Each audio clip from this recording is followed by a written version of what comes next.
Welcome everybody. My name is Matej Soboda. I'm the artistic director of Ensemble Spectrum, and I'm also curator of this program, Mikroskop, the platform for microtonal music that Ensemble Spectrum runs as part of our activities to bring more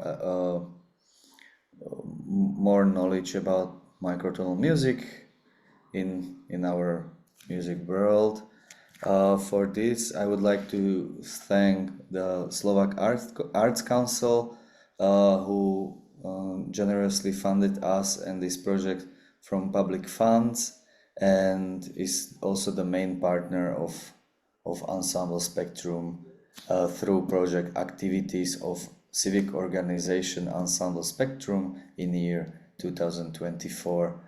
I would like to introduce or give the word for our guest lecturer for today, which is the fifth episode of Microscope, and this will be Idin Samimi Mofakham, a Persian composer from, if I'm not mistaken, from Tehran, currently living in Oslo, in Norway, and hereby I would like to welcome him in here in this online space, and from now on it's his space. Thank you so much, Matej, for the introduction, and thank you all for coming this evening and be with us. My name is Idin Samimi Mofakham, and yes, you are right. I was born and lived in Tehran for half of my life, and the second half I lived outside of Iran.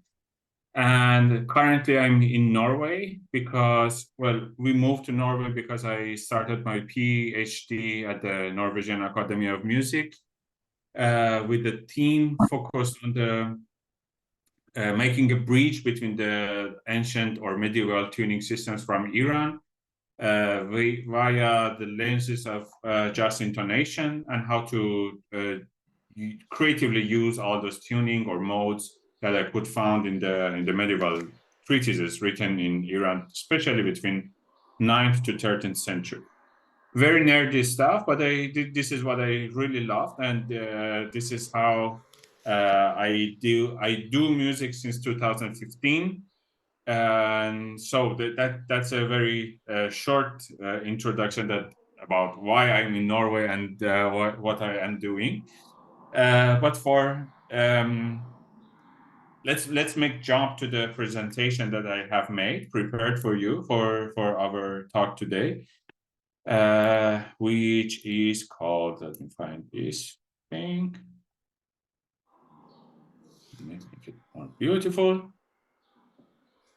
What should I do to be more beautiful? Make this, yes, which is called Introduction to Iranian Classical Music Through the Lens of Rational Intonation. Why I use the term rational intonation instead of just intonation? Because when we say just intonation, it immediately put us into a more kind of music that works with the ratios, with some sort of mathematical approach to the sound, to the tuning, to the timbre, and so on. But when we say rational intonation, it's a more global term for people who work with these kind of stuff without being, you know, very much Western approach of this. So that is why I prefer rational intonation term.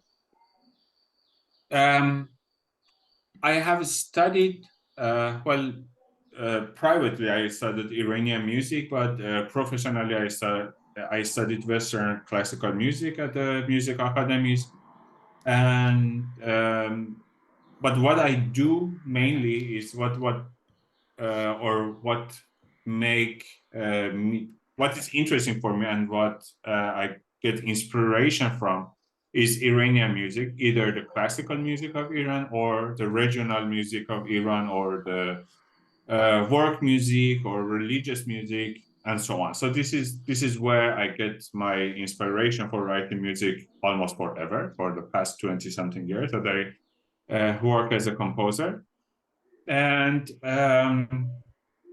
I was mainly working on the Radif taskbar system, which on this screen is in the last phase of Iranian, very extremely short introduction to Iranian history of music. But for our listeners who wants to know a little bit more about the Iranian music, we can divide the history of Iranian music into three categories. One is before Islam, which the invasion of Islam to Iran was at the 651 after the Christ, so at the 7th century. Before that, we don't have anything theoretically written about the music. What we can find about the music before the 7th century is to find on the carved stones or within poetry or literature or talking or writers or poets talking about some musician or the way the musicians playing music or explaining those kind of stuff. Or you can find in the historians like Herodot wrote about the music, how the music martyrs worked in the Achaemenian era and so on. But it's more, there is nothing related to the tuning system. From the 7th century, which Islam came over and conquered almost the whole Western Asia and up to China and then up to Northern Africa and so on. Somehow, all the cultures and civilizations that they were living or existing peacefully or not peacefully for many centuries somehow came together as a what is called the Golden Age of Islam. And each of these nations that been there, they somehow brought their own knowledge, and somehow it became like a volcano of knowledge, of art, or of science, of philosophy, and everything. That also were about the music treatises or the books written about the history of music. The first, not yet. The first person who wrote about the music theory is in that part of the world is Al-Kindi, the Arab philosopher, that he wrote some short treatises about the tuning of the oud, which is a instrument that we could consider as a main instrument for all the treatises writing about the music in that time. But what is writing is mainly the Pythagorean positions for the fret or the finger positions on the fingerboard of the oud. But most interesting, what is more interesting, is still interesting for me, is the book written by Farabi, probably Iranian philosopher. I say probably because, there is a lot of different things in the history. But what he wrote a very lengthy book about the tuning system of different instruments of his time in the 9th century, called the Great Book of Music, and that was one of the sources of my research and in the PhD and so on. So we can say that there is a huge amount of theoretical material about the instrument making, music therapy, about the modes, tuning systems, and everything between 7th to 15th century. And from 15th century up to around 18th century, there are very few treatises survived, or there are actually there's very few, like the 5 or 6 things that we can, sources that we have. And then what we see is the modern time of classical Iranian music, which is called Radif, or the Dastgah system. I will go back to the old tuning systems in a moment. This is the shortest introduction of Radif that I came up for some projects. That in a nutshell, Radif is a complex network of smaller melodic structures with or without specific rhythmic patterns, classified by their modal relations into 12 groups. Each of them called a dastgah, plural is dastgah.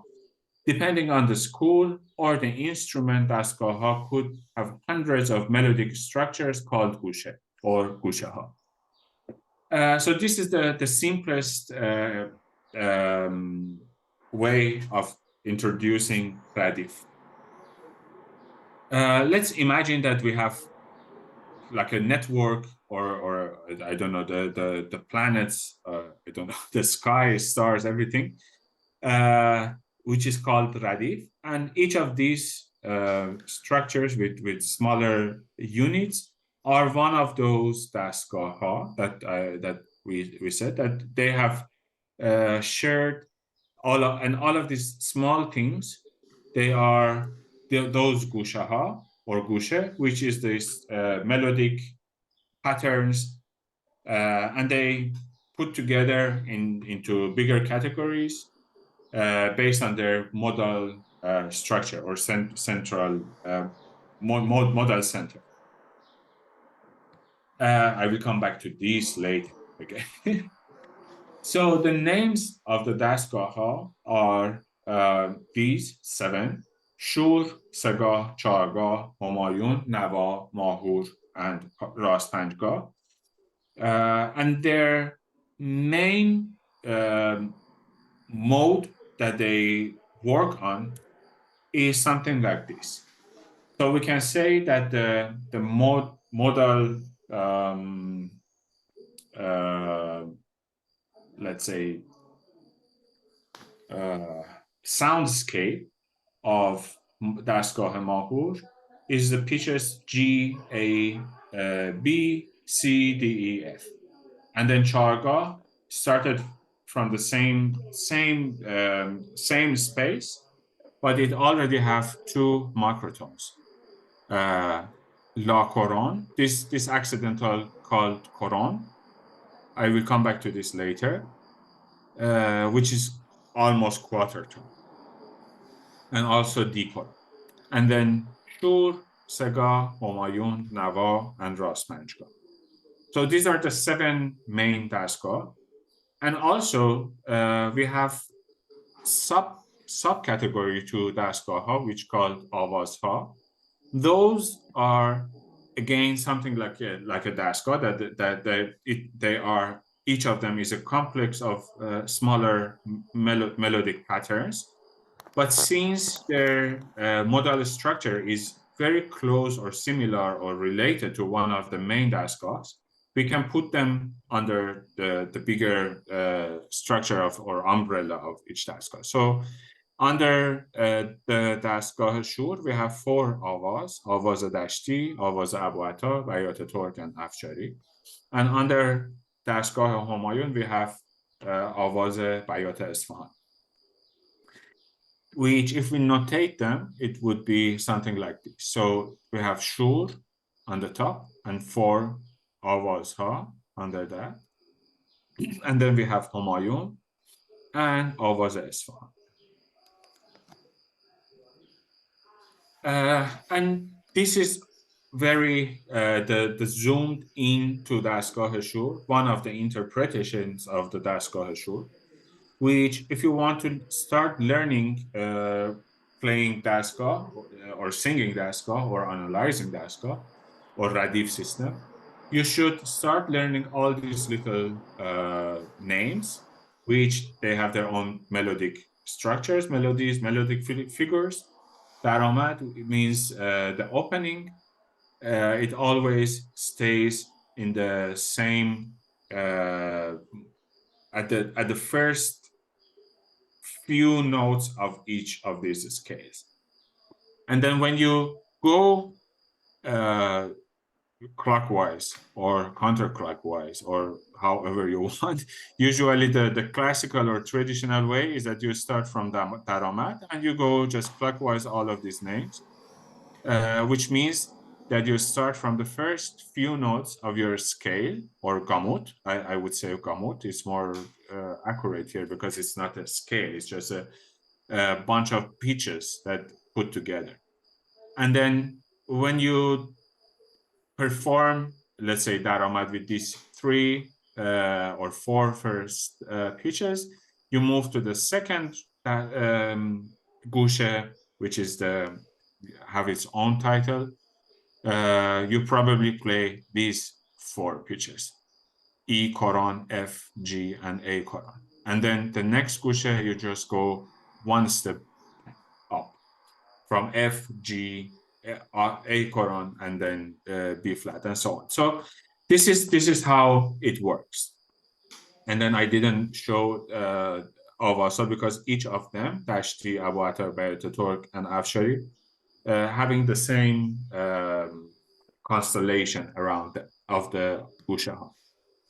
So this is very short and just scratching the surface of how the Radif system works or how this word exists. For me as a composer, not it wasn't important that much that how all this network works. What was more important for me was the intonation of all these microtones that we have in Iranian music. And for that, it was around 2015 that I started to study just intonation to understand better the old treatises of Western music from Renaissance and all those old tuning systems and so on. And then from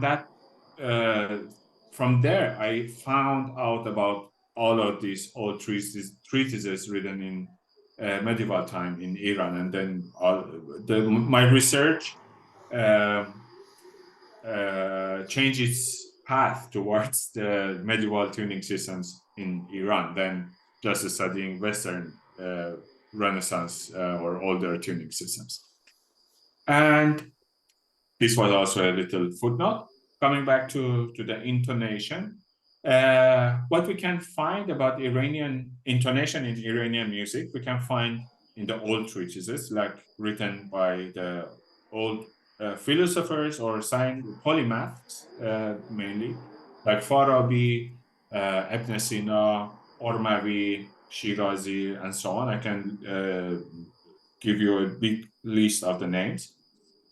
Or for the Radif or the contemporary classical music of Iran, we can look at the research or the analysis of the intonation of the contemporary researchers. The main interesting treatises about the intonation from Iran is the first one is Abu Nasr Farabi's book, that for those who are familiar with this kind of music, he proposed a 20-tone scale for notating or describing or writing down the music of his time, which exists in the 17 limit rational intonation, which means that he divided the string up to 17 equal parts to find the ratios for the intervals he was looking for his book. The next interesting person is Ibn Sina, which is the father of the modern medicine as well. He also have a treatise about tuning system of his time, and he also proposed a 17-tone scale with a 13th limit rational intonation, which means he divided up to 17 equal parts, or from the other way we can say that he was looking at the 17th harmonic of the harmonic series for finding the intervals he was looking for.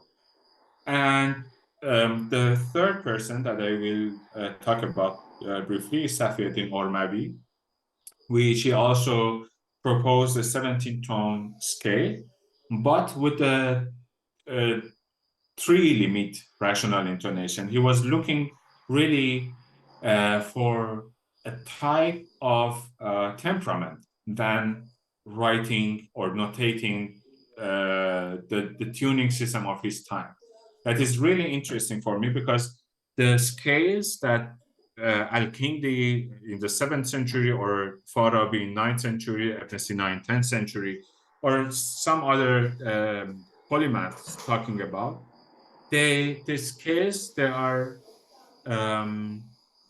not transposable. Or if you start the scale from another degree of the scale or the mode they wrote, you will end up in very weird situations. So they have very limited kind of notating or explaining the music of their time. But Ormavi's book called Kitab al-Advar, or the Book of Circles, is I'm not saying that it's the first book about a way of temperament in the world, but definitely is the first book for finding a type of temperament for writing Persian, Arabic, and Turkish music of that time. And he proposed, he put. I will come to it. So this is the 12 fret division of the tetrachord by Farabi. This is how they call the strings: bam, mathwas, matna, zir, and hat. From the top is the bass string and so on. So he was explaining how you can find the position for the frets or the finger position on the fretboard of the instrument. They usually only talking about dividing the string into 4 parts, and they only on one tetrachord they putting all the different ratios or the finger positions. These are the ratios he proposed for that you can find within one tetrachord, which I write them down as with the Hedgie or Helmholtz-Ellis just intonation notation accidentals in ratio and in the sense from the reference. And this is the name of the all these fret positions in the time of Farabi. This is the 7th fret division of tetrachord by Ibn Sina. As we can see, it's more concrete. It doesn't have, because in Farabi, in order to be able to find, for example, this or this one, this ratio, you have to do a lot of calculations. So you will end up on different frets on different strings. Like you have these 5 ratios that they are below the fretboard. You can only find these two, 729 over 704, and this 2000, blah, blah, blah. You can only find on the soprano strings. But already in Ibn Sina's division, he gets rid of that, and you have more fixed fret position for all the strings. These are the ratios, sense from the reference, and the Hedgie accidental, and the name in the name of the fret positions in his time. And this is Ormavi's 7th fret division of the tetrachord. that he keep in the limit 3 limit, so he can have you can just start from any of these fret positions and you have the same scale end up in the right way, and it's really interesting. I dedicated a chapter or a part of a chapter of my PhD thesis to explain how these 3 divisions of tetrachords works. I can send you the link of the thesis, which is published online later in the chat, so you can have it. And if you're interested, you can go deeper with it with these medieval tuning systems. This is the ratios of Ormavy, and as you can see, we can only see the Pythagorean accidentals, or you can see only the Pythagorean ratios here. But what about the contemporary research on intonation of Radif? Not talking about the Maqam music, which is old music. The first person talked about the microtones in Iran was Ali Naqi Waziri, which he also designed, as you can see here, 2 accidentals for writing the microtones in Iranian music. The first one in the top called Sori, which raises the pitch by a quarter tone, as Waziri says. And the second accidental called Quran, which lowers the pitch by a quarter tone. And this is from his handwriting chromatic scale of 24 pitches in equally divided pitches in the Persian classical music.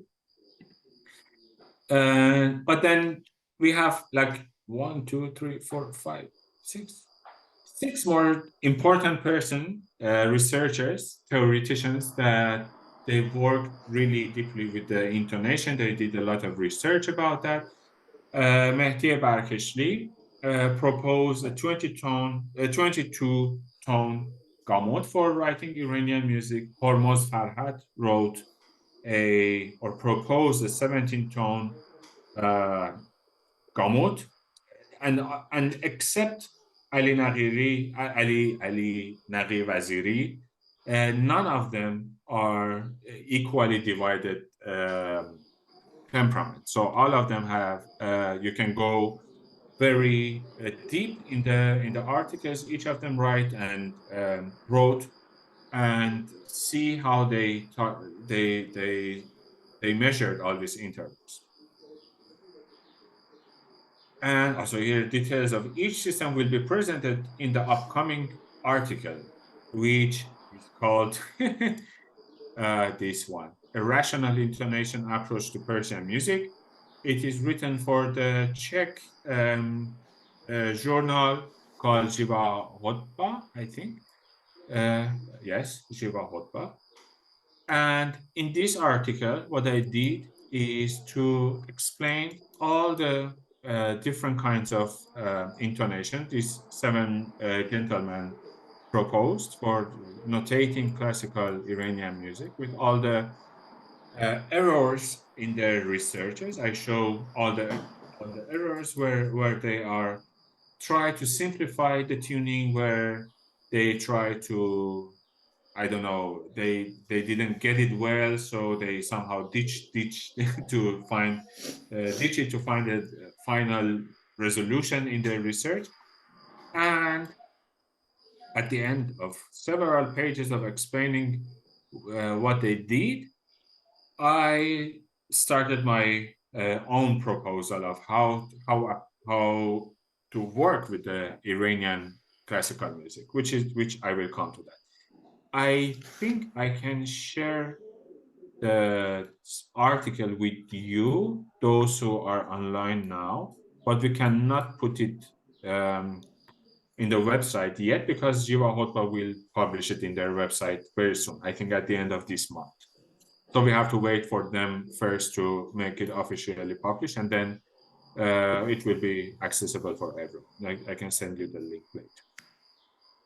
So this is the article, and it goes on, and I show it how I work with my music with those stuff, and I proposed a scale here that you can work.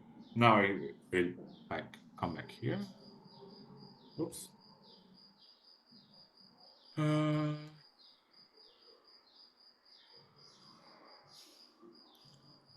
Okay, so we were here. Majid Kiani proposed a 17-tone gamut. Jean During and Dariush Talai, they never proposed a gamut or as a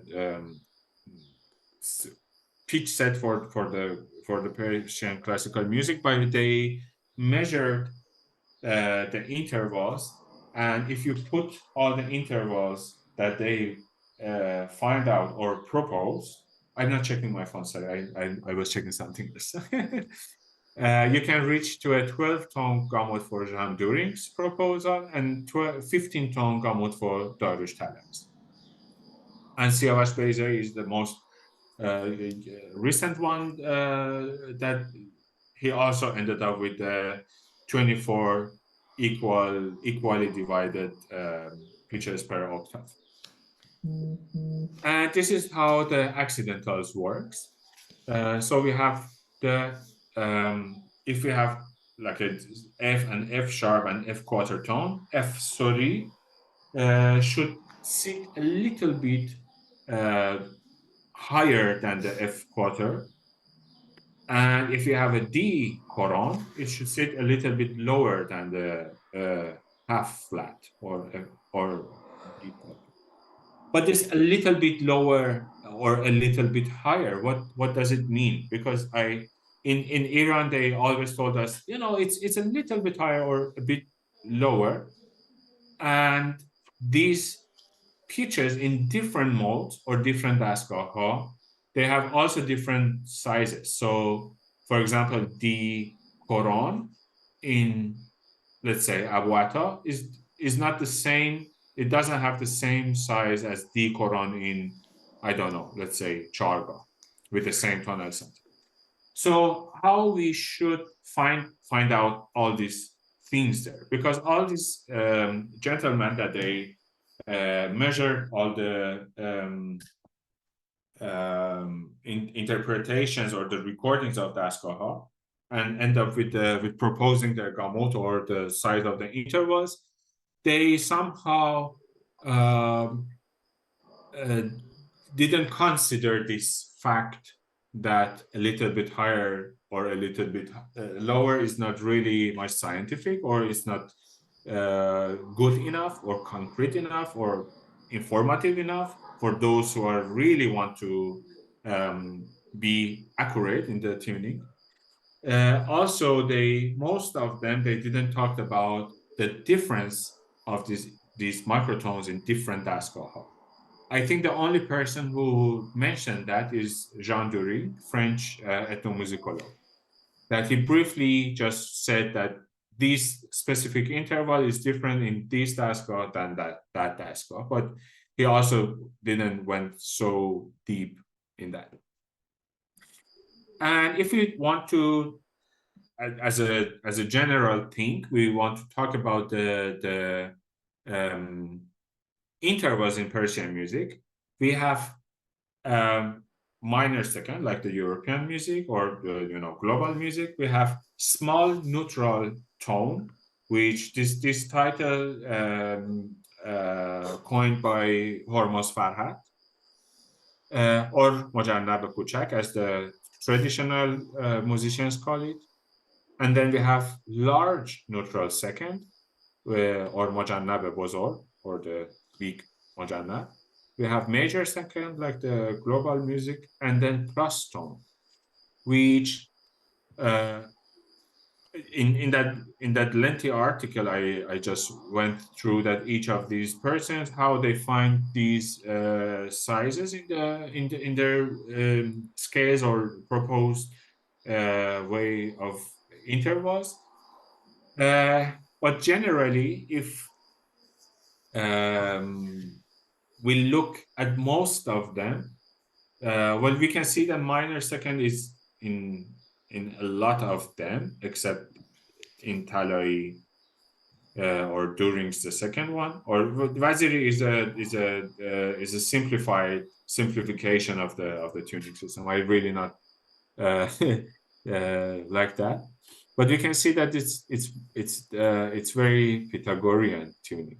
This minor second, and then also major second as well. The problem is with the small neutral tone and the large neutral tone and the plus tone, that we have to find a way how to talk with them, and each of these person find another different kind of size for those intervals.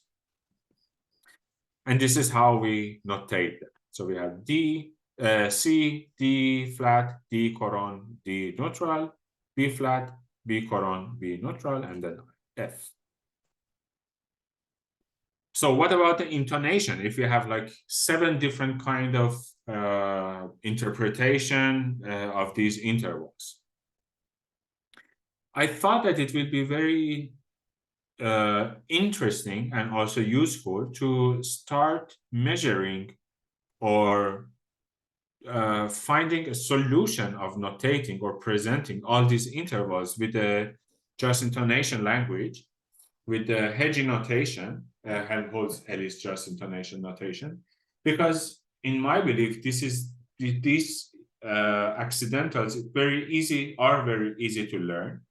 They are just like extra signs that you have to learn to be able to work with these accidentals, or read them, or perform them, or notate them.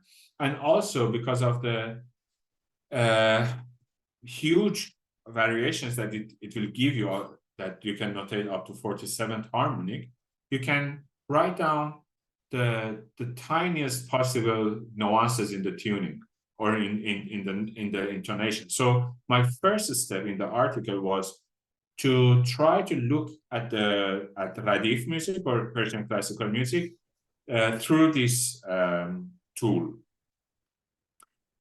And then the first thing was that I find out all those minor or major intervals that they're really related and somehow fit with the Pythagorean tuning system. So I for all those pitches, for the major and minor and perfect pitches, I decided to use the Pythagorean ratios. Also, this is not my invention. It is also comes from the historical tuning system from Al-Kindi's toward us. In almost all of the treatises, all these pitches are the same. So it makes sense, and it's also, this is how it works. And then I looked at the intervals with the 180 cents from the reference that you saw before in the list of the intervals that the contemporary researchers proposed. And then, because of my fascination with Ormavy's work, I ended up with the ratio that Ormavy proposed for interval Mojanna in his book in 13th century. But this is a ratio that it's really, it works on the paper, 65,536 over 95,049. You cannot tune this pitch or this interval with ear.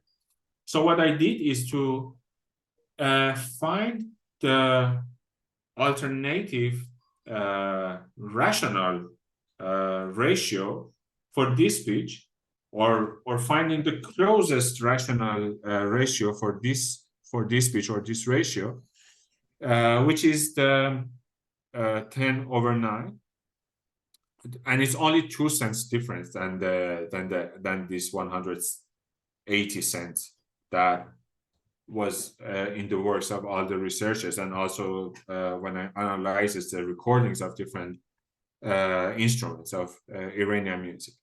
And when you double it in the in the third, it will become 5 to 4. So this is the step-by-step finding my proposal for how to work with or notating the Persian music.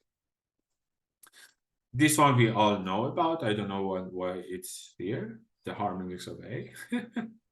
I know why it's here, because in 2015, when I started to study jazz intonation and so on, I got really fascinated with the relation between the harmonics 12, 13, 14, 15, and 16, because you can find very easily and beautifully, but without any forcing yourself, two of very famous tetrachords of Iranian classical music, tetrachord Shur and tetrachord Charga, in this 5-pitch relation, 12 to 13 to 14 to 16 harmonic, gives us these distances, which is tetrachord Shur. If we start from the C, it will be something like this. And then ratios, or the harmonics 12, 13, 15, and 16 give us these ratios and the tetrachord of Charga. So my next step was to adding these ratios into my palette or the big gamut as a alternative for these 138 interval of small neutral tone that sits between somehow the mean of all these three, Farhad, Kiani, and Durix. So I added the interval 13 to 12, which is Tredit Samal D flat. And I also find the same ratio in the treatise Avicena or Ibn Sina wrote about music in 1,000 years ago, and 39 to 32 to complete my tetrachord. And then in my analysis, I find a approach that was really interesting in the research of writing Iranian music. Dariush Talai, Iranian master of tar instrument and also ethnomusicologue, proposed a kind of puzzle that you can create out of 4 tetrachords called Mahur, Nawa, Shur, and Charga, with these distances between the pitches that he proposed, 200, 180, and 120. And with these 4 tetrachords, you can just like puzzles, or Lego, you can create all the whole Radif system. I think his article printed in English in one encyclopedia. I will find the link to his article later for those who are interested to read it in English. But based on his research, he also tried to somehow simplify all the details of the tuning and somehow try to fit into kind of temperament. I have translated his pitches or the intervals into rational intonation or rational ratios that gave me these numbers. So these are the 4 tetrachords of Talai for making Radif, and these are my alternative ratios for them. And I added all those intervals that I found here into the main palette of my palette. But just before doing that, I break down all those tetrachords and reach to these melodic pitches, let's say, or melodic intervals. They came from putting all these in a row, starting from 89 and then 112 and so on. So I made this tetrachord out of them. And then what I did, by compiling all these pictures of 4 different tetrachords and analyzing the melodic steps between them. The melodic steps between them were also interesting for me. That gave me these below ones. And then I just put them aside. I try to find more rational intervals, for example, for 104 to 99, over 99. It's really hard, again, interval to tune in with ear or when you're playing the instrument. But you can instead use a Ibn Sina comma, which is 0.8 cents, and reach to the more rational ratio. So with that step, I also find these 2 intervals into my gamut, 21 over 20, for a septimal semitone or smaller tone, and also this minor third, tridecimal minor third, 13 to 11. And then I expanded this 5 harmonics 12 to 16 to harmonics 8 to 16. And as you can see, all this melodic epimoric or n plus I1, 1n, gave me the ratios that are already existed in my gamut, like 9 over 8, 10 over 9. But these 2 are new. 11 over 10, 12 over 11. They didn't exist in my in this palette of mine, but they exist in the Iranian music, because we can see that these intervals are analyzed by Beizai and Jean During and all those other people. So these things are existing. And also the epimeric intervals, ratios, for this from 8 to 16 harmonic. And then I ended up with a division of tetrachord that it gives me for the microtonal interval between D flat to D natural, gave me 1, 2, 3, 4, 5, and 6, and 7 different ratios with different sizes that I can use for notating my music, or as a composer or as an ethnomusicolog. I can use these ratios to be extremely precise in this saying that F sorry is a little bit higher than half sharp. So how much higher it is in different modes, we can use this palette to do all this detailed intonation. And so it was about this article that we can just look at it later. And also I made the study that how it could work. I made a modulation from tetrachord mahur, which I use the tetrachord as a chord, not as a tetrachord, meaning as a melodic step, but as a sound block. I modulated to shur inde and modulated in chargah inde. It's just an opening of a study for brass quintet. And I just put down how they can tune.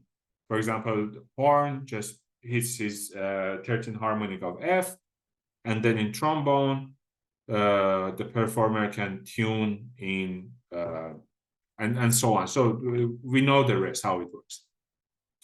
So this was about the article. And then I promised to show and talk about my recent compositions. one of the most recent pieces that I worked on is a piece called Gahan for a microtonal tuba trio called Micro 2. You should check them. They're fantastic performers with very, very interesting stuff happening. And I was very lucky to be able to work with them. And what I did was I have made a, let me make it a little bit zoom. I have made an interpretation of the Radif system recorded by Hossein Alizadeh. And I found out that the subset, these are the 12 tone, the 12 dastgah or avazha in each line. And I found all the common pitches in all of them.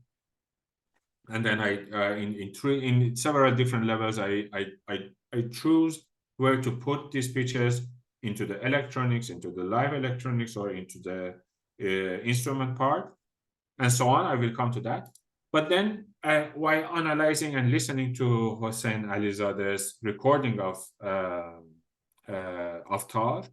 Radif on Tar, I found out that this would be this subset or this scale, which is a subset from expanded gamut, my gamut, because it only shows us the one tetrachord.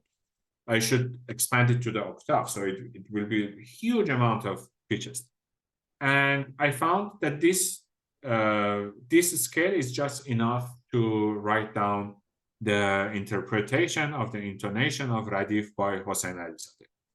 And since my piece is just based on his recording of Radif, I choose this subset for my work, which I make a little bit zoom in. All these light gray pitches are the Pythagorean ones, as we can see: C, D flat, D, E flat, and so on. And the deeper gray ones are the Persian microtones, which is very interesting that you can find 13th harmonic or the 13th limit or 11th limit in Alizadeh's interpretation. As I said, I just wrote down all the 12 dastgah with the opening mode of them. You saw these more beautifully typed in Sibelius before here. So for all these accidentals that we already learned is called Quran, I wrote down all the exact ratios that I want it sounded in this piece. Here you can see that, for example, E Quran in this interpretation has a ratio of 11 to 9. And so on. So A Quran has 13 to over 8. And you can see D Quran 13 to 12. And what I did is to find the common pitch in all the 12 modes or dastgah, which are C and G. And then what is interesting is each of these dastgah has a type of, very simply said, it's kind of a dominant pitch in them that we in Persian music we call them shahed, which is repeating all the time, that pitch. So it's a landing. It's not a like a tonal center of the mode, but it's like a place that you always came back to before going home. So it's like a pub in front of your home. You're always in the pub, but when you make the final cadenza, you go back home. So I find the shahed pitches in all of these 12 dastgahs. I divided them into Each of these circles is one of my tuba players. The center that they all meet are the pitches D, G, and C, which is in the fixed media piece part of the piece. And there are also some common Shawhead pitches, F sharp, F natural, which is common between tuba 1 and 2, A coron between tuba 3 and 2, and then B flat between tuba 1 and 2. And there's also a lot of things happening in the electronic parts. But most interesting thing is the score of the pitch. This is the type of scores that I started to work on. Before doing the circle scores, I was doing the special type of scores that you just give the vertical line to the performer and or dividing the page. In each page is like 30 seconds or 1 minute, and you just give the components of the pitch or rhythm or harmony that you want to be here in vertical way. And I found writing scores in circle is more interesting for me because it became like a game for me that I come with this very nerdy explanation of the tuning and like I don't know, several pages of legend in the score. And when the performer reached to the score itself that has to play, he sees only one page with 3 circles. This is a way that I look at the music to avoid this classical. This is not related to the intonation or Iranian music at all. It's more like my practice or what I'm interested in these days. That I really don't like this hierarchy between the genius composer that is writing the piece, which is like like a testament or something that it shouldn't be changed, and the performer as an executor of the score, not as a performer or an interpreter of the score. I really love to see performers actively listening to each other and reacting to each other than just sitting, hiding behind their desks and just playing what I write or other composers wrote. And I also find out that I'm getting bored even of my own music if I don't put any element of chance in it. And if it's always performed exactly the same, like the traditional way of composing, I'm getting bored. I don't like to listen to my piece for the second time, not even mentioning third time or fourth time. So one of the solutions of that is to actively asking performers to participate in the creation of the piece. All of these pieces of mine with the circle score, they have fixed media as a white canvas that performers can or if they prefer, they can say silent. It's written in the score, in the explanation of the score, or they can participate in creating the soundscapes that I want. What I'm interested in is the overall form of the piece, which is starts and ends, and tonal landscape of the pitch, let's say. I'm not even interested into creating harmonies that it should be always sound the same. So for this trio, I have 3 page scores or parts. Each of them are different. They consist of 3 circles because of the importance of the pitches, of the different importance levels. And the performers can choose each of these pitches and start playing them. Clockwise or counterclockwise. They can start from B and go to E, E undecimal flat and then E flat and so on, or he can play like B and then go to the smaller circle and then the smallest circle and then go back and so on. So it is interesting for me. So as I promised to talk shortly about how this crazy gamut, an article of mine, ended up in my practice and how I work with them. I had to show you my the most recent piece, which is Gahan, and also it somehow forced me to talk about my circles and the freedom that I like to give to the performers. Also, for those who are interested in tuning and intonation at all, I really recommend to look at this page, which I participated in creating, which is called tuning.ableton.com. It is a, how to move this one? Oh. It is an online interactive app that it came with the newest version of Ableton Live program that you can just go to and learn a lot about Arabic Magam. My very good colleague, Sami Abu Shomais, wrote very extremely interesting things about the Magam and its Arabic Magam.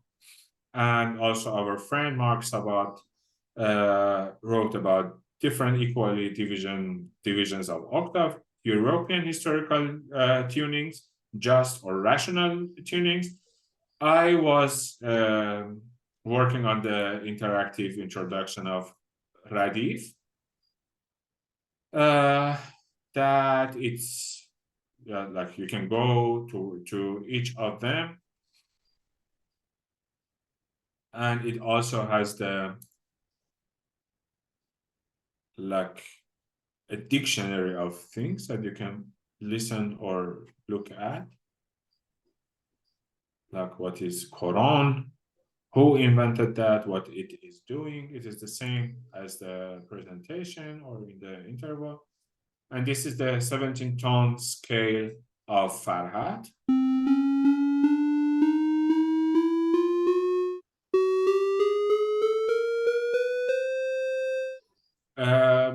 By a request of Ableton, I just focus on Farhat's scale because it's one of the most reliable sources of learning Radif.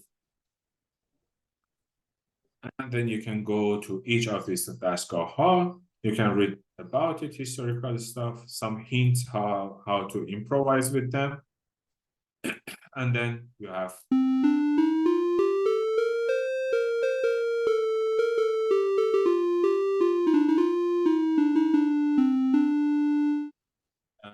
and you can sequence these, find the code, or just download the Scala scale of these. Here is the Scala scale. You can put it in your whatever synthesizer you use and work with that. And on below of each dastgah, we put a example album of how these dastgah were used.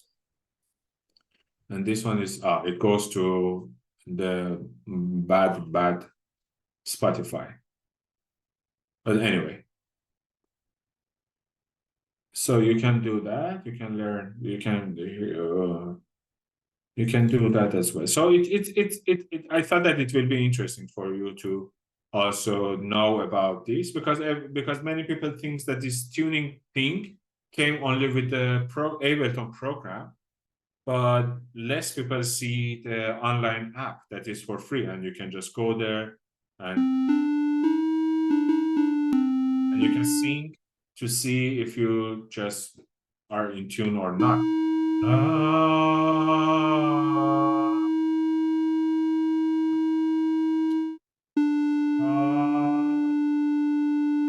And I have sort of, and I've been always in singing, so I cannot sing well.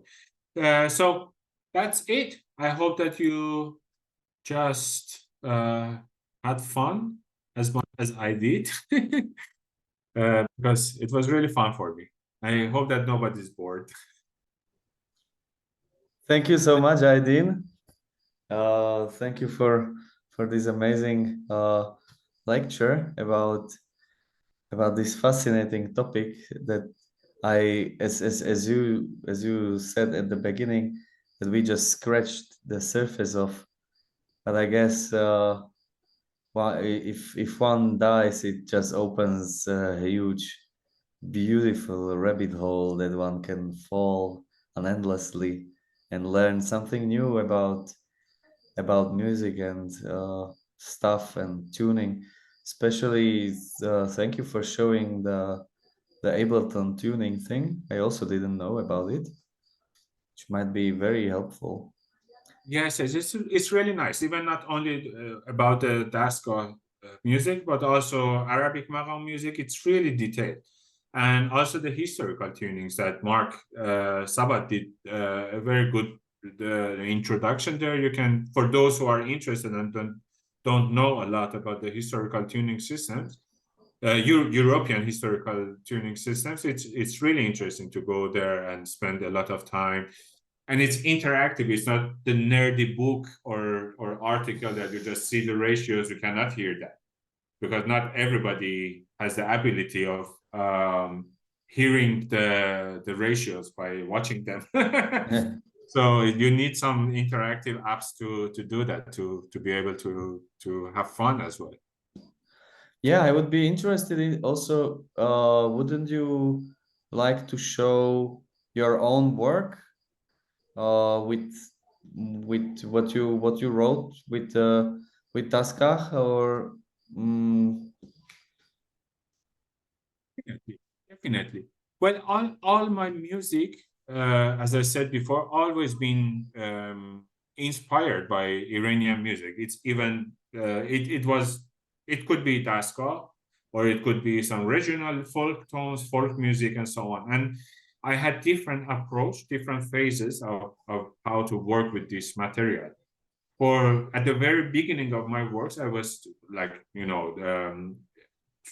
around 2000 to up to 2005, 6, those times, I was trying, or even 10, I was trying to make polyphonization of the Iranian music, because as we may heard or know, it's Iranian classical or folk music considered as a not polyphonic as uh, European polyphonic, the Baroque or Renaissance, but it has its own kind of polyphony. It has drones. You have drone tones on the instrument. You have constant bass in each mode. So you have already polyphony, but different kind of polyphony. But I was dumb enough to not know these like 15 years ago. So I was trying to find like, I don't know,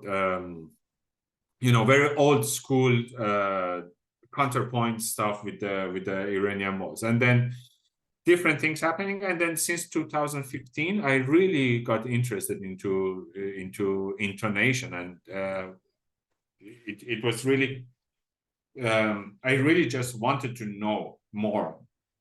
And I'm learning every day. It's a never-ending journey. You always learn. So I can show you um, uh, what I can show you.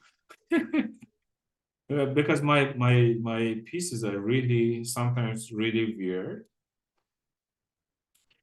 Yeah, I can show you this one. For example, let me find the score. First of all. Or what I can do is I will share my screen. Now you can see my screen, yes. And I will go here. You don't need to see my email yeah, box. the whole internet will see your email right now. Yes, everybody. But this XXL is not a erotic website. It's a sport. It's a sports thing, you know, selling bicycles, but they have very weird name. So I would recommend to go to here. It's an online. My dissertation is online, so you can either go to critical reflection, which is a PDF about that I wrote my thesis with all these tuning systems and stuff. It would be interesting. It has some things that we talked about today, but it's more based on the old tuning systems, medieval tuning systems. And then you can watch here application of medieval tuning systems in my compositions, which I put them. I just started my PhD in 2019. I finished December 22, so it's in the order.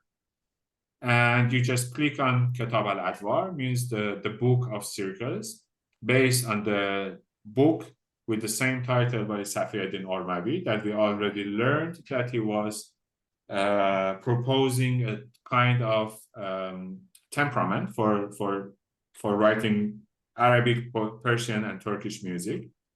You can see or listen to the performance here, and then you can see the score here. So in this piece, I retuned a middle section of piano from G3 to C5 into the scale proposed by Safiuddin Ormavi in order to have to change this, you know, very European machine piano to change it into a weird thing that is not either medieval Iranian instrument nor Iranian instrument nor European instrument anymore in the sense of tone and intonation and tuning, not the shape. And I also make the preparation in the lowest register of the piano to find the very specific notes and harmonic notes on each string. As you can see, I focus on the 7th, 13th, 5th, and 11th harmonic. So I could have a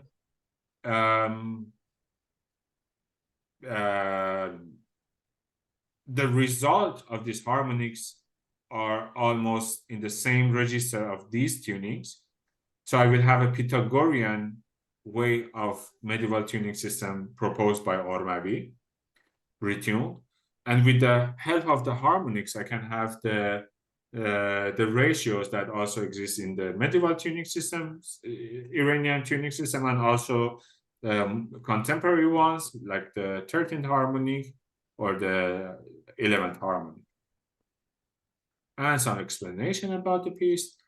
And what I did is just try to imitate like this drone, constant drone or repetitive pitches that exist in a lot of kind of Iranian music. I wrote where the pianist should touch, but here I wrote the sounding because the D is retuned to the sounding of C. So I just wrote the sounding and the finger position and so on. It's a very clusterish pitch, and it goes on for a very long time. And then we have this sense of misura harmonic space that it resonates with that, and so on and so on. I wrote this piece for fantastic pianist here in Norway, Sanaya Yoshida, which you can see her performing this piece. So this was my first piece during the PhD, and you can read about it in my thesis later. And this is a piece for bass quartet and electronics that I did. Oh, why is that opening? You can also watch it again, read shortly about it, and see the score. The thing is that, and this is Manta Voltaire, the Conference of the Birds. It was my last piece for for my PhD, based on the book called same title, Manta Voltaire, the Conference of the Birds, by Sufi and mystic poet and philosopher Fariduddin Attar. It's the story of birds of the world trying to go to find the ultimate, wise bird. They have to go through 7 valleys. Each of them has a meaning in Sufism, in Sufi philosophy, which is the way that you become the one with the eternal light or knowledge and so on. I wrote this piece for multi-percussionist ensemble and the Persian instrument santur. This is the only time so far I added a Persian instrument in my music. I always wrote either for electronic or European instruments.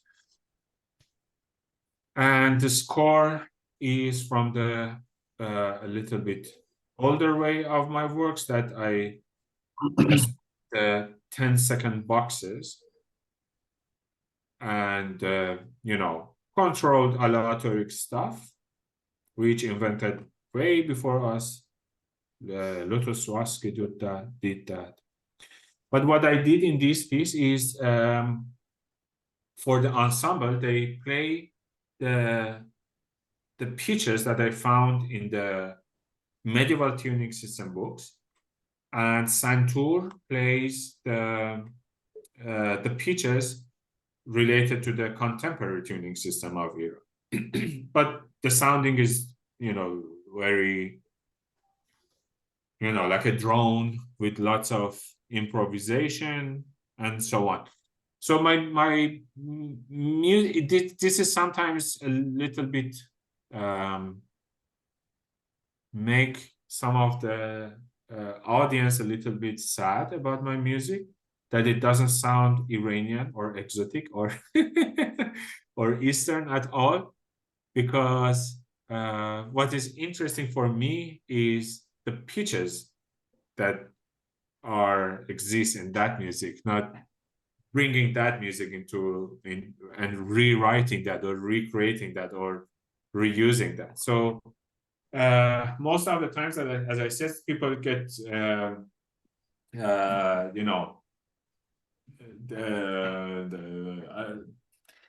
get upset or sad that that it's not really Iranian music. But this is how I work. I think that's marvelous. Thank you. That the whole thing, we don't need to recreate a new culture or old culture again. We can always get inspired by what is already there and create something new out of it. Definitely. Yes. So these are the links and stuff. I will send. I can send all the links into the chat here. Probably. And I will add it then under the video on YouTube, so people who couldn't reach us today can also see them later for later research and like hopefully deeper learning. Definitely. And I can, for those who are today with us, I can give you a present, the access to my article, but you promise to have it only with you. Sure.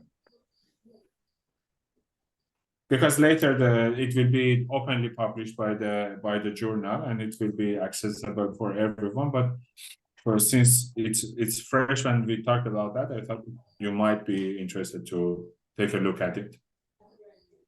I can also send you later the presentation to be able to read all those ratios and stuff if you are interested. Yeah, please. Whatever you think would be nice to add to our resources of the whole microscope community. Sure, definitely. So are there any questions, recommendations, comments? It's remarkable, Idin. I'm so glad I listened to your talk. Last time we talked about these matters was a decade ago, perhaps even more. Yes. In Austria, and you told me about what you were doing, what you were aiming at, how you were working, and during all these years, I've been keeping the curiosity of how you are, progressing and developing, and I'm so glad that you've dived deep into it. You have a body of work. You have dig down. It's really valuable work. It's really remarkable. So congratulations on that, and congratulations for your PhD. Thank you so much. Great stuff. I really there were so many things that I learned from you. I think this is a valuable work to give this opportunity for a non-Iranian musical community to be able to have an insight to what's happening, because that musical culture is otherwise wouldn't be accessible. So this is really valuable, and of course there's a wealth of knowledge, theory that most people would not think is out there and available. And what you did in the major part of your presentation was to go through it and examples of the attempts by theorists who have tried to shed ambiguity from a theoretical perspective on Persian music. So this is really something. And of course, trying to compare that and with the Western musical thinking, with the Western tuning, notation, and kind of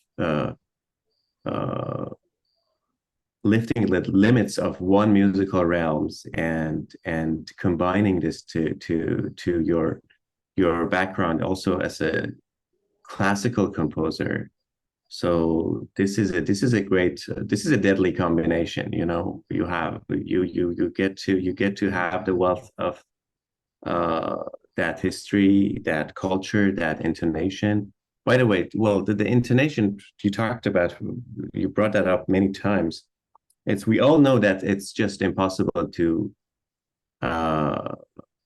get to it through theory. It's just you are born into it, like the way an Indian is born into Indian music. It's not something you can learn, and no matter how hard you try. So it's just in the blood. It's in the blood. These numbers are just trying to reflect and estimate, or just give a hint of what's happening underneath. So you have that, and you have these remarkable skill as a composer to bring that together. So that's another point. I'm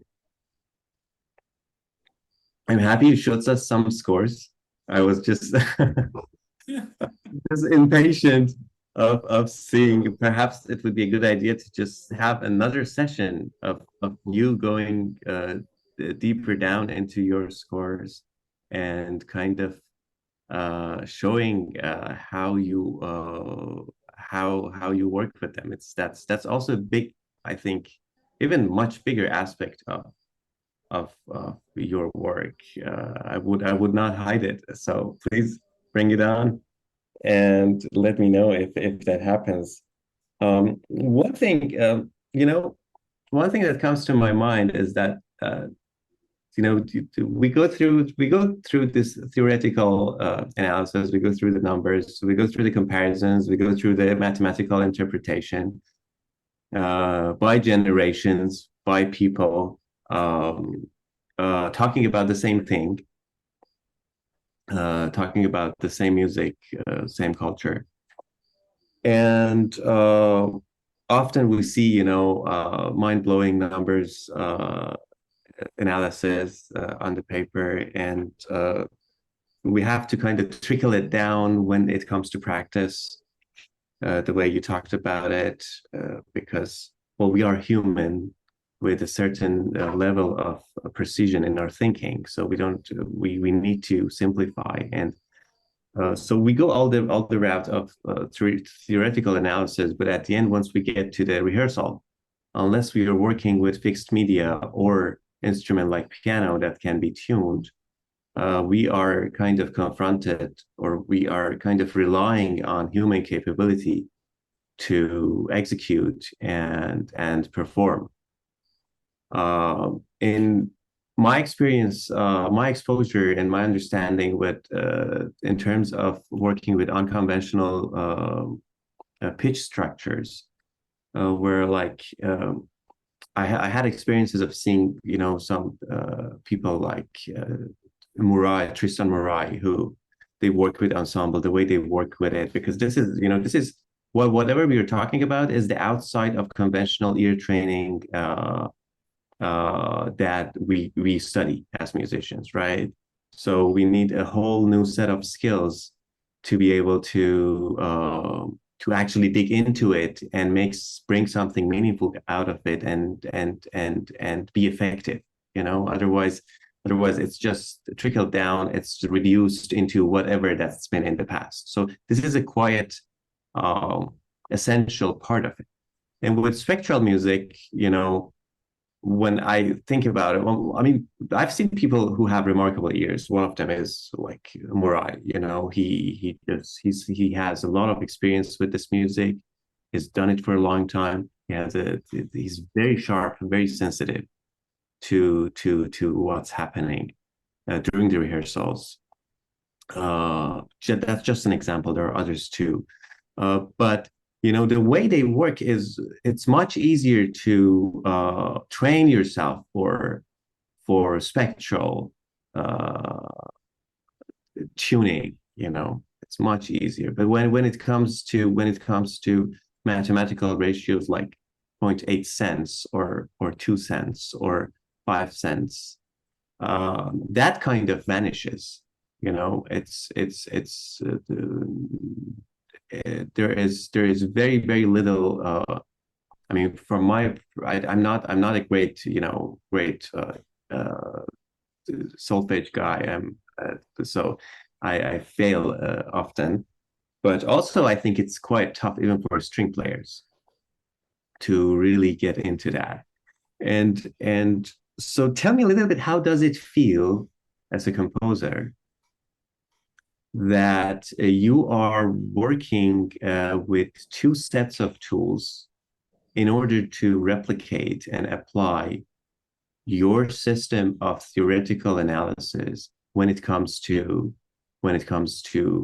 performances? So on one hand, you have the media that you have access to precisely control, namely like software you showed with Ableton, so that those are or tuning, so on the piano, so that's quite easy.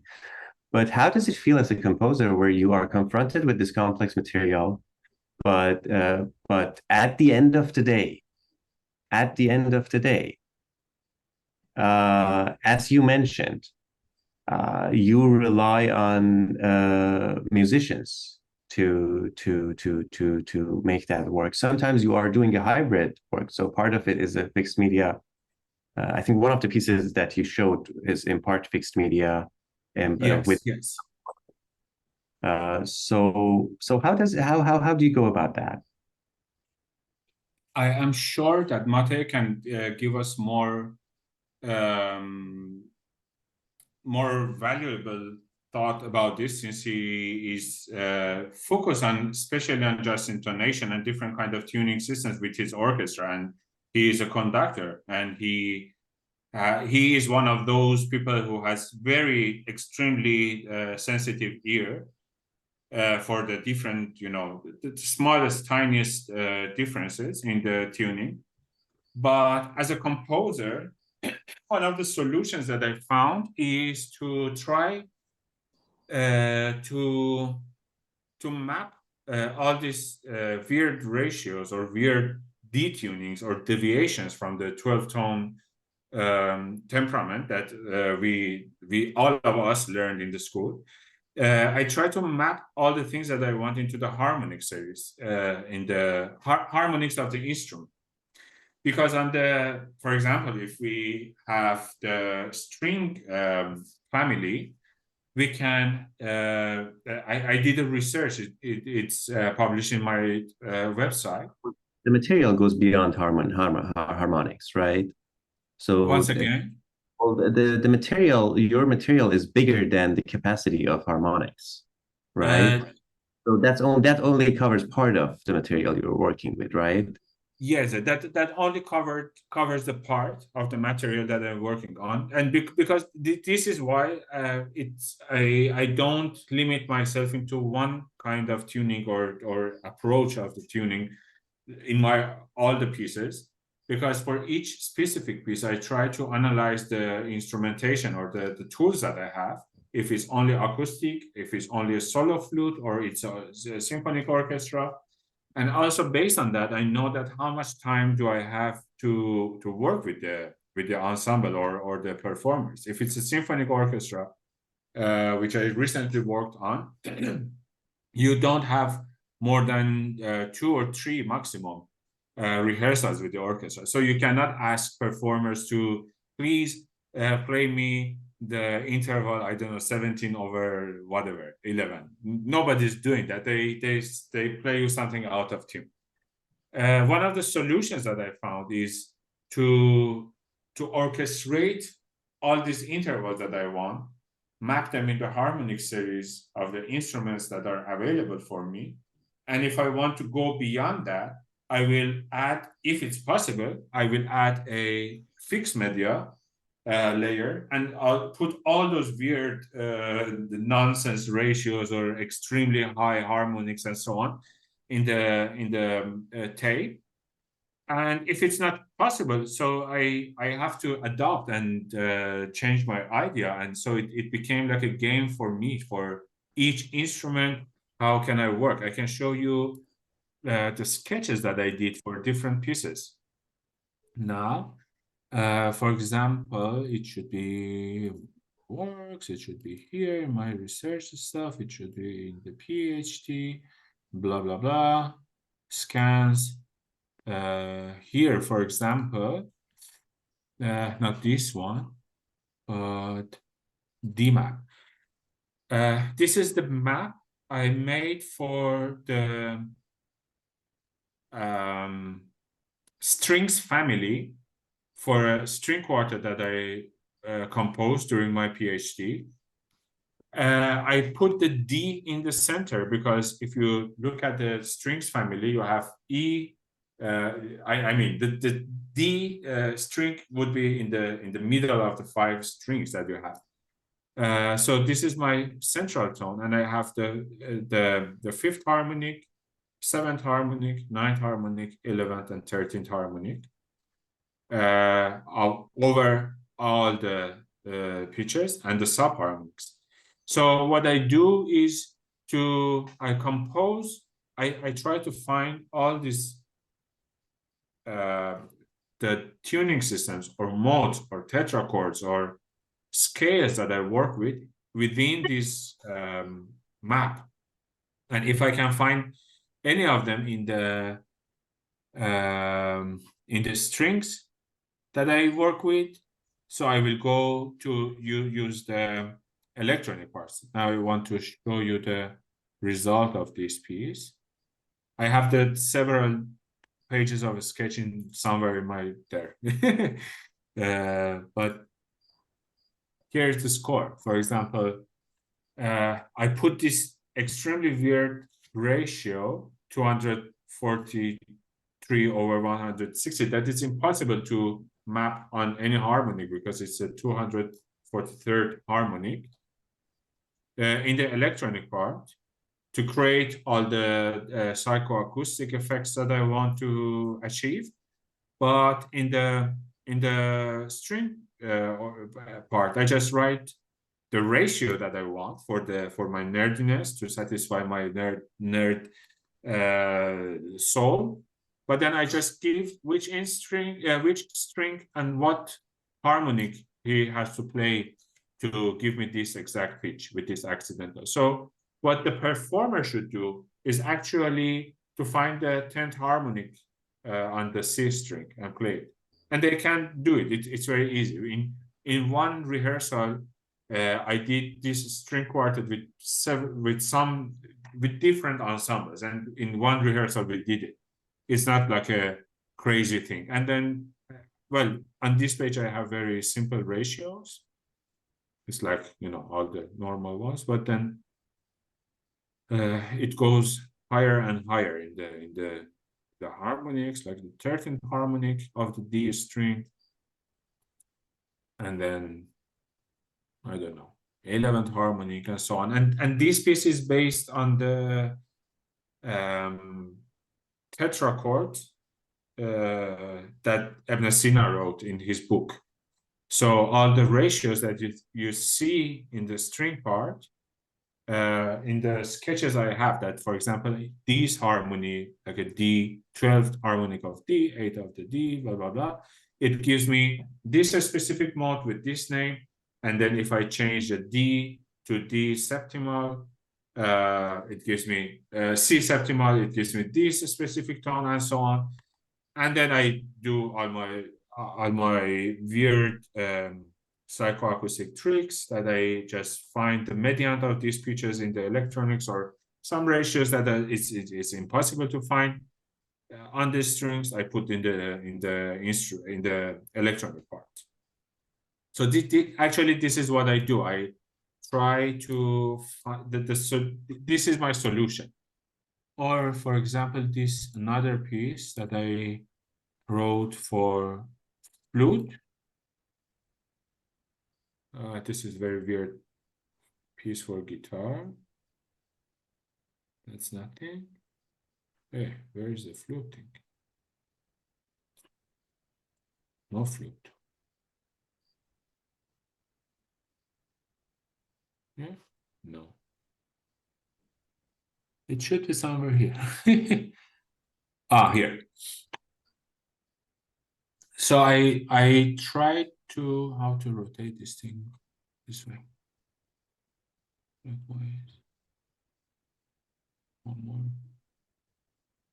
more.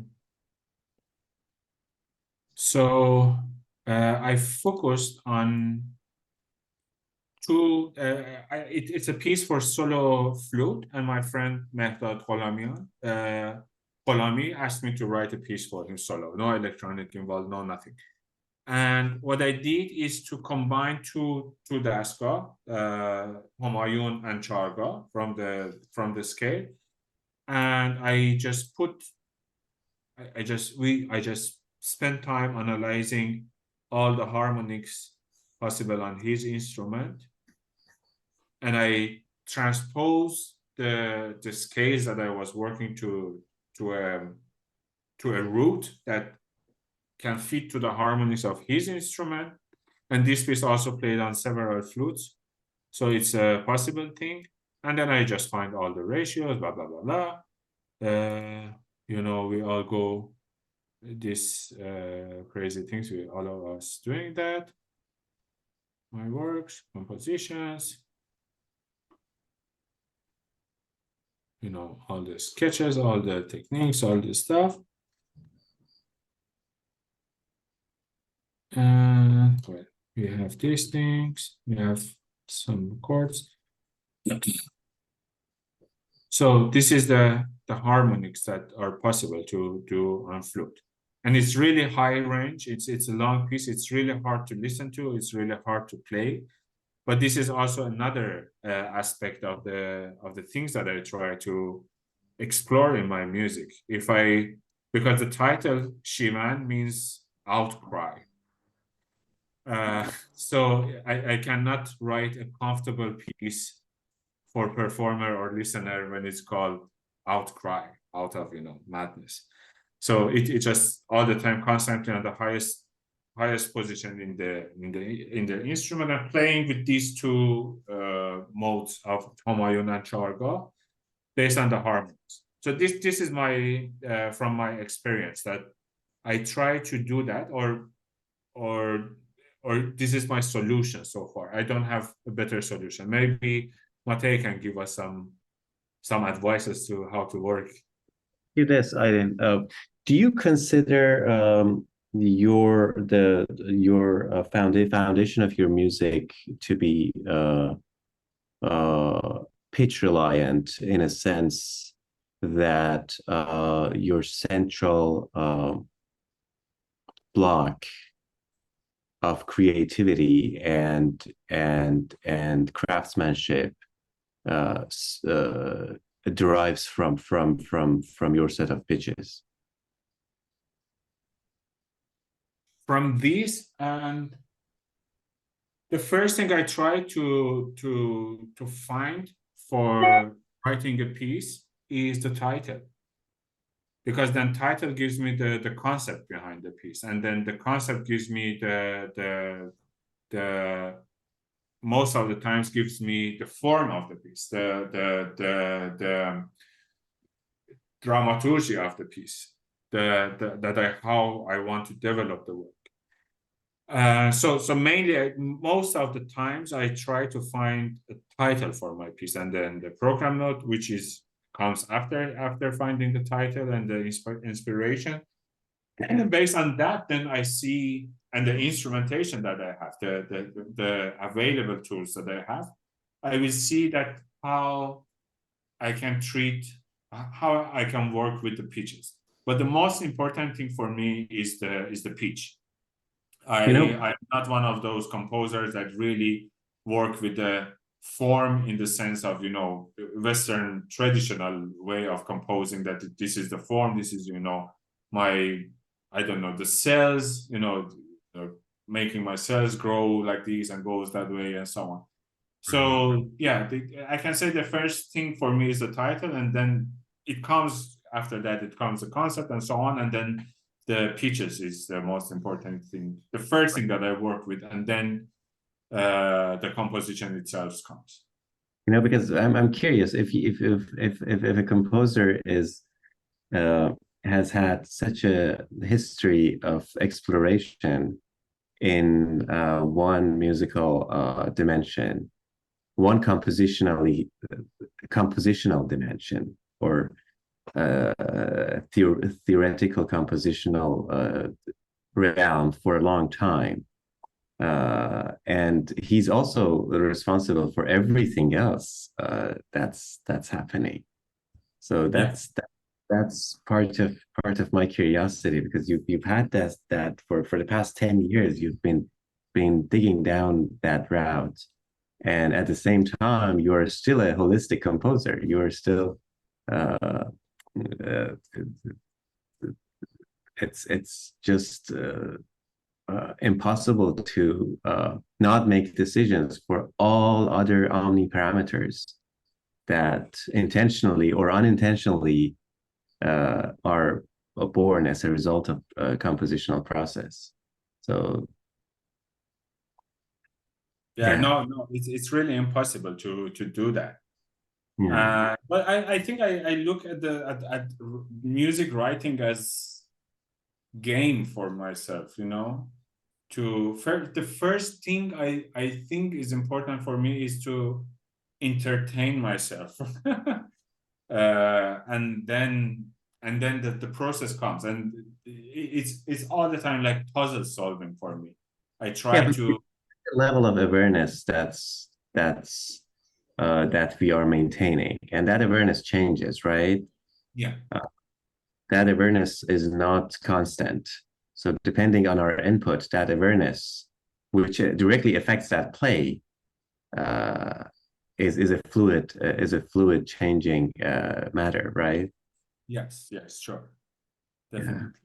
wonderful. Yeah, yeah, beautiful. I'm so proud of you. Thank you. I'm really happy to hear that. Thank you so much. Yeah, indeed. Okay, thank you. Also, Sharia, for also great questions and insights of to ask about Idin's work. If I may add my own share of experience, what Idin talked about, for example, yes, in orchestras, it's very difficult, and that's why also Tristan Murray always approximates. He also said it himself during couple of talks that we had, that yeah, well, I'm about practicability, and I don't want to write something that musicians would find frustrating, or whatever, like in a quick passage. It's not really worth to go too detailed. So for and also like other spectralists use usually maximum eight tones as approximations of which can kind of have great results. I think there is also great example or great solution how to write for orchestra if you want to write in JI Mind. Great piece by Mark Sabat, the Luminiferous at Ether, where he really, I think, very cleverly figure it out how approach some weirdly sounding notes uh, that are already, as you mentioned, Sharia, are outside of the traditional ear training curriculum and the whole training. Yeah, well, I was also interested into asking Aydin about because I have my own strategies how to train my ear, but since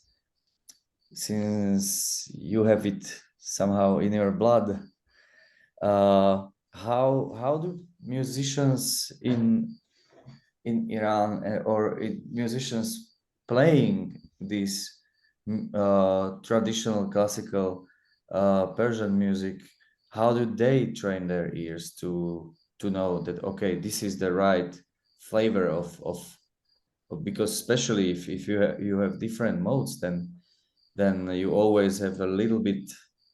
I know that probably the answer would be practice, practice, practice, but still, do you have any tools, or I mean, I don't know, any way how to improve your ear in general? Okay, maybe there will be somebody watching this who is completely newbie, somebody like, I don't know, from Central Europe, where we don't have too many microtonal tonal scales, barely any.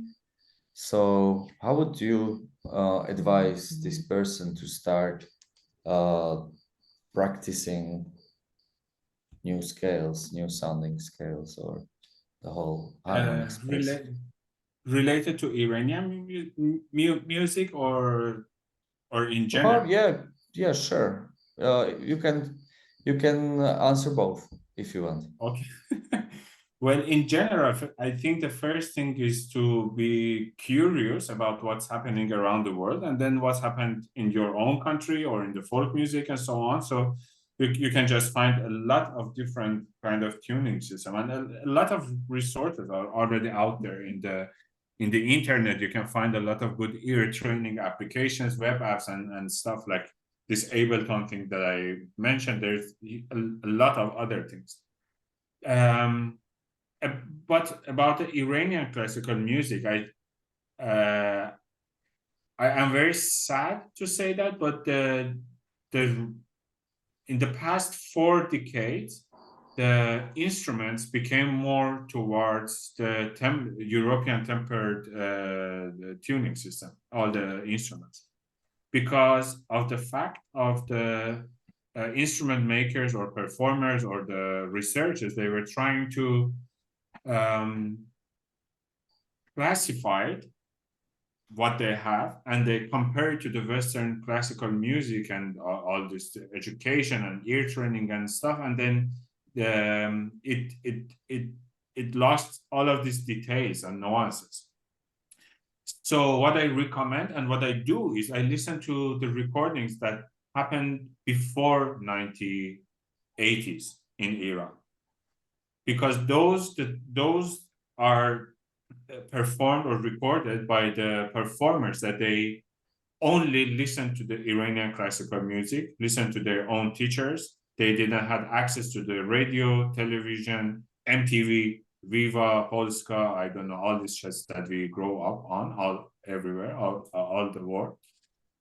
So their ears were more pure, more to the standards of Iranian classical music. Like Davami and so on. They like have Davami and so on. And the last generation that I think is good to listen to is Hossein Alizadeh, Lotfi, and the younger. In terms of intonation, you would be more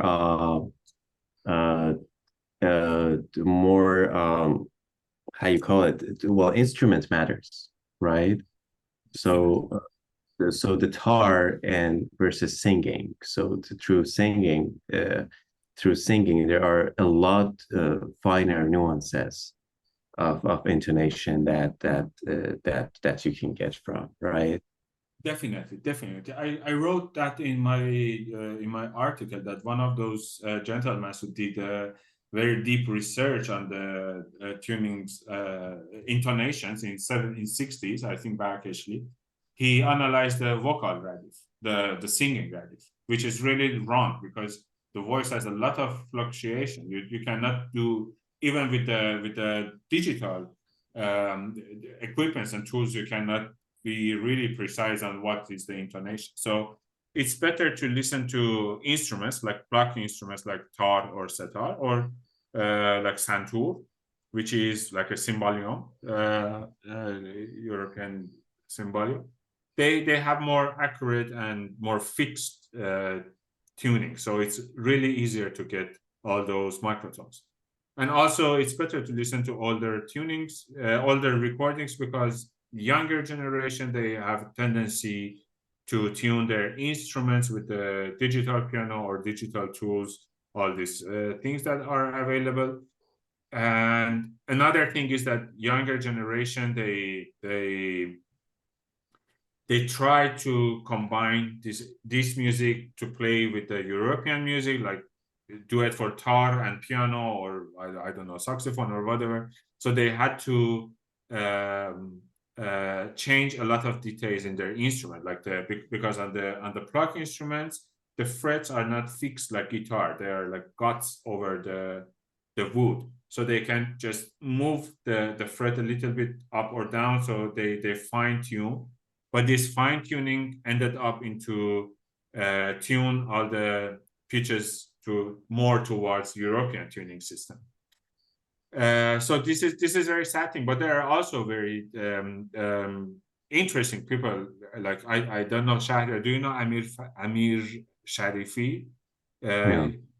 He's at my age, or 40 something, but he really focuses on old intonation. I really Player? tar player, yes. I really recommend his recordings, Amir Sharifi. Okay. I think it's available on Spotify or whatever. And everybody in Iran wants to publish in Spotify because it's the easiest way that the music can be get accessed by people outside of Europe, and also the publishers they put the music there. So Can I ask so a question Matej asked? Yeah. Experiential point of view. I went to Tehran Music School, and that's the primary music school in Iran. And I was studying at the classical department, and we had a big Persian music department. And in our Persian music department, some of the greatest people were teaching, and oftentimes their doors were open while they were teaching. So I would just stand there and listen as a child. And so to your question that how can you actually get exposed, or how can you refine that intonational sensation? My understanding was that it was just, in Persian music, we have this term called chest to chest, which means heart to heart, which makes it a very tradition heavy, medium and discipline.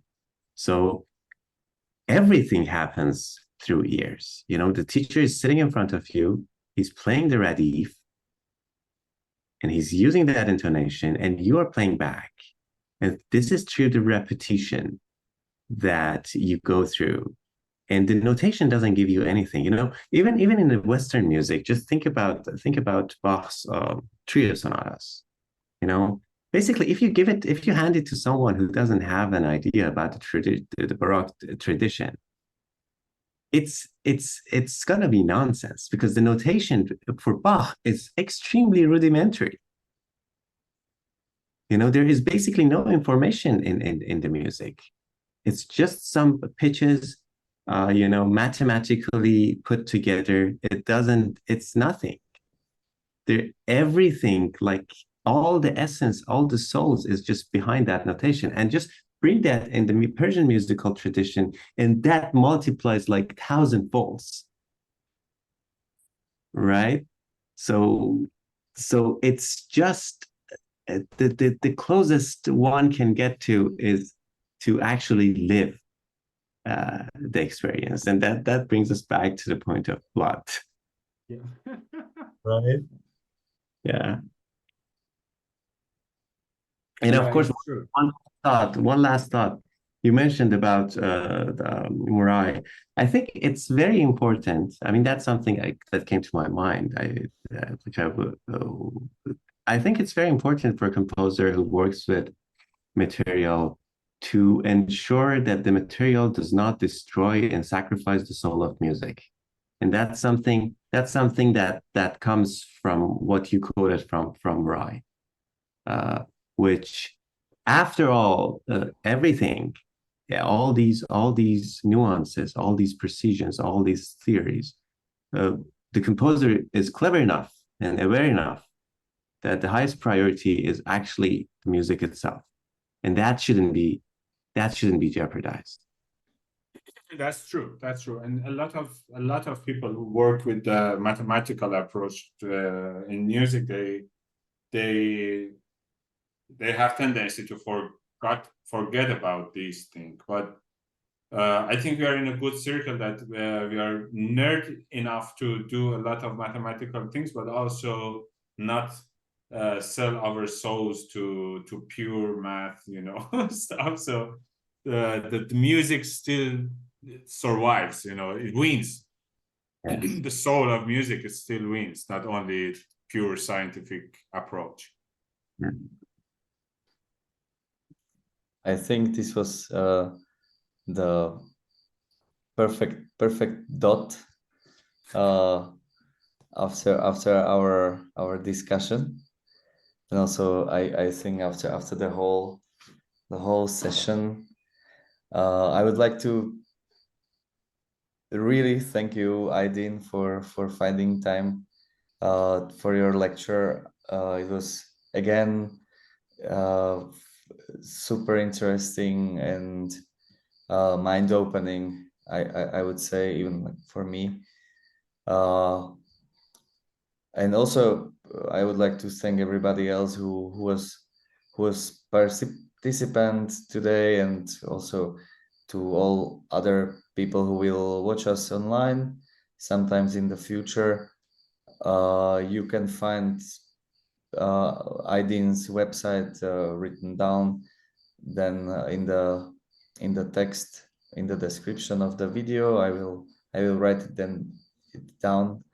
I would again like to thank the Slovak Arts Council for supporting this project called Mikroskop, the platform of microtonal music, which is funded by public funds in scope of the project activities of civic organization Ensemble Spectrum in the year 2024.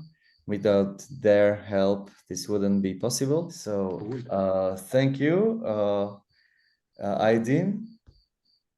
Thank you so much for giving me this chance to present my thoughts, ideas, and thank you, and thank you, Shahriar, for very beautiful comments and all the discussions and the talks we have. And I think that we can continue several more hours or years doing that. So we can do it later, but not 1 decade later. Maybe some weeks or months. Absolutely. Yes. Yes, I will just stop the recording. So